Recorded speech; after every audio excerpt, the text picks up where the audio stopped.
जब धर्म का प्रवेश अंतरात्मा में हो जाता है तब उसके अनेक लक्षणों में से एक लक्षण साधुता के रूप में प्रकट होता है। धर्म को जानो भी और धर्म को करो भी। धर्म का मर्म जाने सिवाय वह धर्मज्ञता अपने अंदर में नहीं आ सकती है। इसलिए उस धर्मज्ञता को हमें अपने अंतःकरण में लाना चाहिए। आचार्य कुंद कुंद देव कहते हैं, बत्तु सहाबो धम्मो रणत्ययम च धम्मो जीवाणम रक्षणम धम्मो उत्तम खमाही 10 विहो धम्मो।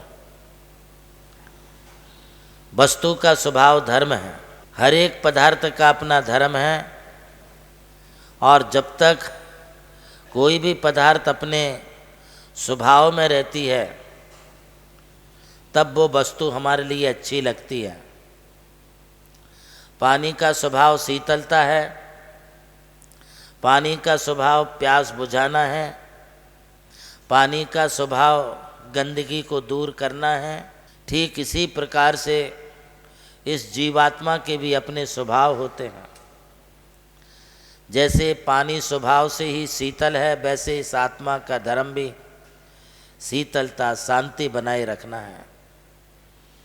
जितना आप शांति में रहेंगे उतना आपके लिए अपनी शांत स्वभाव आत्मा की प्रतीति होगी। जब जब हम पंचेंद्रिय विषयों में रचते पचते हैं, जब जब हमारे लिए क्रोध मान माया लोभ आदि के भाव आते हैं, अथवा जब जब अपने जीवन में विकथाओं के लिए स्थान होता है, तब तब हमारी जीवात्मा विकृति को प्राप्त होती है। इसलिए वह विकृति ना हो, अतः वस्तु के स्वभाव को समझें। आत्मा का स्वभाव है ज्ञान और दर्शन, ये आत्मा से कभी भिन्न नहीं होते हैं। नेमिचंद सिद्धांत चक्रवर्ती ने भी इस बात को बताया है, रणत्ययम च धम्मो। आपकी आत्मा दर्शन और ज्ञान स्वभाव है, यही चेतना का लक्षण है। उपयोगो लक्षणम, ये ज्ञान दर्शन जीव का लक्षण है। जैसे आग जिसमें उष्णता पाई जाए वो आग है, जो जलाए वो आग है।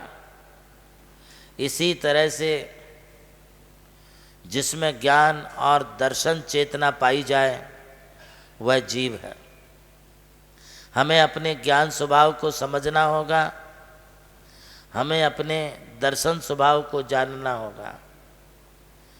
ज्ञान आत्मा के अंदर ही है, किंतु वह ज्ञान जब तक हमारे ज्ञानावरणी कर्म से ढका हुआ है तब तक वह संपूर्ण ज्ञान प्रकट नहीं होता है। उस संपूर्ण ज्ञान को प्रकट करने के लिए हमें ज्ञानावरणी कर्म का क्षोभशम करना होगा, ज्ञानावरणी कर्म का क्षय करना होगा। देखिए, कर्म अपना कार्य करते हैं और आत्मा जीवात्मा अपना कार्य करती है। दोनों भी अपने अपने कार्यों के करने में दक्ष हैं। पुद्गल अपना स्वार्थ चाहते हैं और जीवात्मा अपना स्वार्थ चाहती है। यदि हम पुद्गल के स्वार्थ में पड़ गए तो हमारी आत्मा परमार्थ को नहीं साध पाएगी। दोनों में से कोई एक हो सकता है, या तो हम पुद्गल का करें या फिर हम जीवात्मा का करें। जीवात्मा यह हमारे लिए अनंत शक्ति का प्रतीकात्मक होते हुए अनंत सुखों का कारण भी हमारा ज्ञान और हमारा दर्शन बनता है। इसलिए वस्तु स्वभाव रूप यह जो आत्मा है, इस आत्मा को विस्मृत मत करो। हालांकि अनंत काल से इस जीव का परिचय भौतिक वस्तुओं से, भौतिक पदार्थों से हुआ है। अनंत काल से इस जीव आत्मा ने पुद्गलों से अपना परिचय किया है, किंतु वास्तव में देखा जाए तो ये भौतिक वस्तुएं और भौतिक पदार्थ एवं ये पुद्गल जीवो अन्याश्च पुद्गलाश्चन्या इत्तसौ तत्व संग्रह, ये जीव से एकदम पृथक हैं। जीव आत्मा यही हमारे लिए अनंत सुख का कारण बनेगी। इस वस्तु स्वभाव को समझें और धर्म की ओर बढ़ें।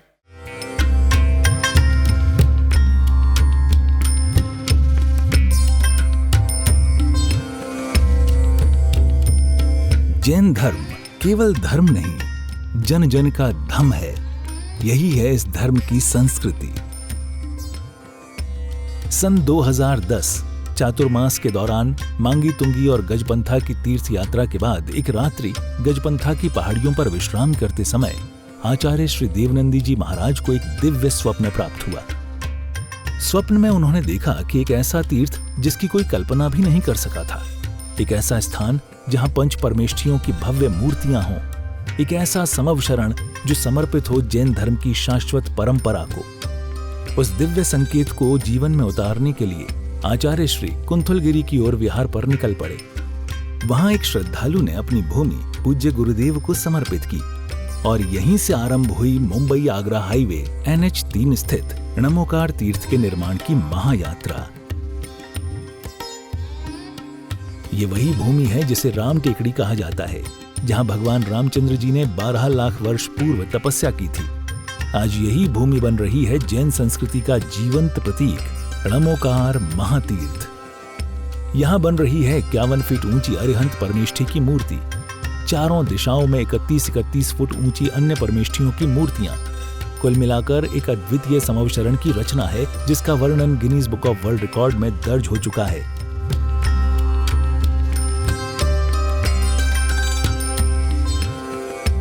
इस भव्य मंदिर जी में स्थापित किए जा रहे हैं 24 तीर्थंकरों के 24 मंदिर, पंचमेरु, नंदीश्वर द्वीप, नवदेवता और 64 रिद्धि मंदिर, सप्तऋषि मंदिर और गोमटेश्वर बाहुबली, संमेद शिखर जी की झलक और क्षेत्रपाल मंदिर।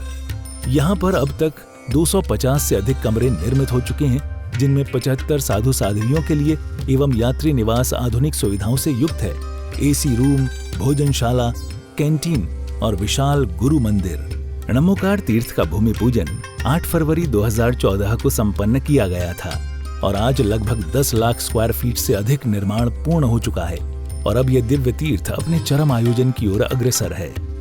2026 में जिन शासन के वरिष्ठतम आचार्य परम पूज्य साधना सम्राट गणाधिपति गणधराचार्य श्री कुंथु सागर जी महाराज के सानिध्य में एवं परम पूज्य प्रज्ञा श्रवण सारस्वताचार्य श्री देवनंदी जी महाराज की प्रेरणा एवं निर्देशन में 400 से अधिक साधुओं की उपस्थिति में आगामी 6 से 13 फरवरी 2026 में णमोकार तीर्थ का भव्याति भव्य अंतर्राष्ट्रीय पंच कल्याणक प्रतिष्ठा एवं महामस्तकाभिषेक महोत्सव का आयोजन होने जा रहा है।